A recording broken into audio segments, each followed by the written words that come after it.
Hello friends, welcome to the series Glimpses of 75 Constituent Assembly members.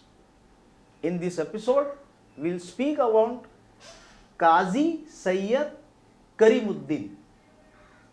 He was born on 19th of July 1899 in Yavatmal district of Maharashtra.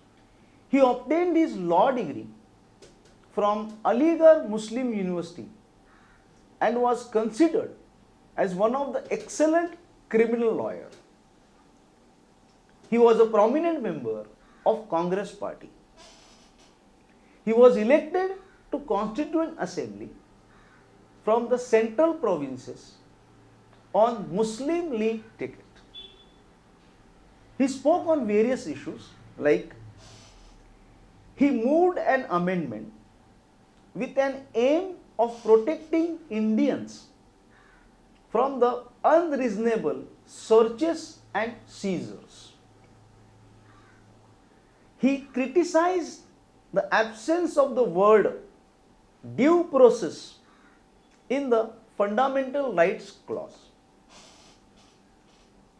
He was the supporter of the proportional representation.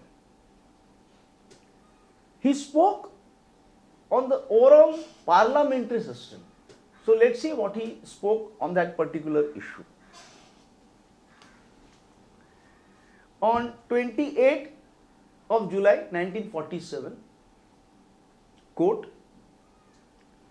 "What we want today is a stable government. What we want today is a patriotic government. What we want today is a strong government, an impartial and unbending executive that does not bow before the popular whims." Unquote. So this was his view that how the government should be. He passed away on 14th of November 1977. We are grateful for his contribution in the making of our Constitution of India. Thank you.